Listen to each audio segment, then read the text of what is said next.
Good day, Mom. Welcome to my lesson for today.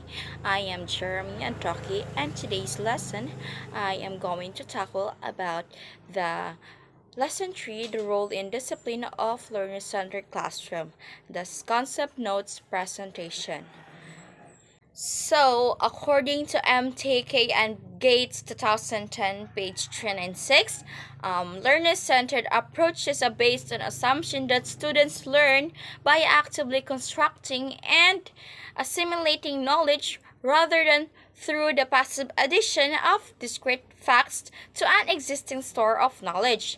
Thus, the teacher's role in learner-centered class it is viewed as one that should certain or create an interactive and participatory learning environment.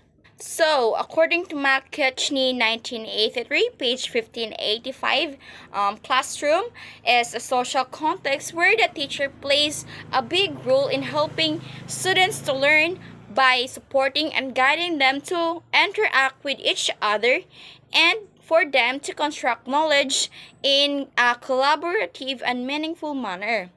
Thus, everything that involves interactions among people requires rules. According to Webster Dictionary, defines rule as a fixed principle that determines conduct. But, when a rule is broken, an effective teacher is most prepared to address the problem. An effective teacher tend to react in several ways, including the following: reinforcement, positive reinforcement that points to desired behavior, a consequence that punish the negative behavior, a combination of reinforcement or the consequence, or indirectly responding to the behavior such that the student is reminded of why a rule is important. However, what an effective teacher does not do is to react to an interclass for rule and to infraction by a single student. The following principles of learner-centered approach, teachers are encouraged to implement positive discipline inside their classroom. But first, what is positive discipline or PD? According to Asali 2015, PD or positive discipline is a teaching and parenting model that strikes a balance between two main considerations. First is effective teaching on the one hand, and second is respecting the rights of the child on the other hand.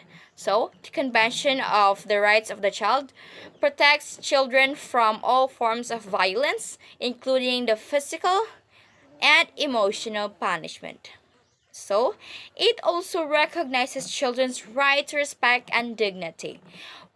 This consideration is at the heart of PD or positive discipline model, which focuses on reinforcing the good behaviors of children and reducing the bad behaviors without physical or verbal aggression.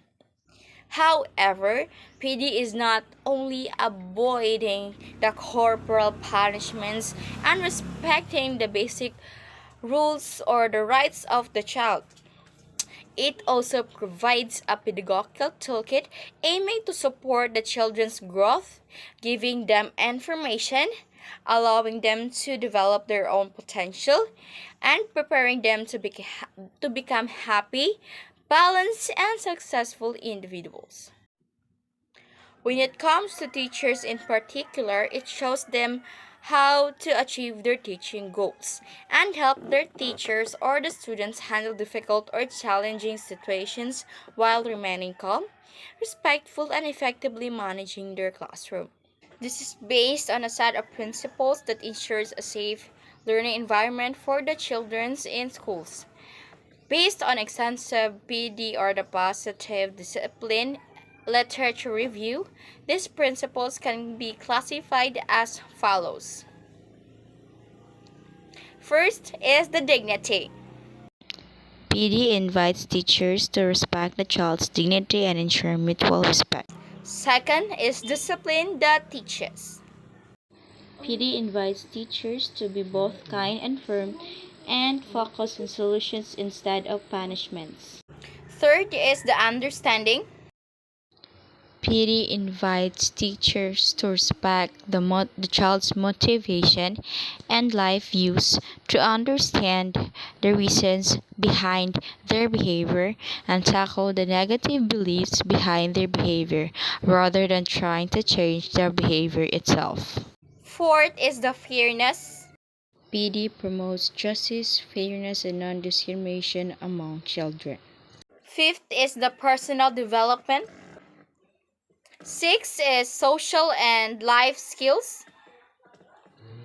PD promotes active participation and aims to developing the child's character with a set of personal skills such as self-discipline, social skills, cooperation, effective communication, problem solving, respect, solidarity, and concern with others. Seventh is potential and autonomy.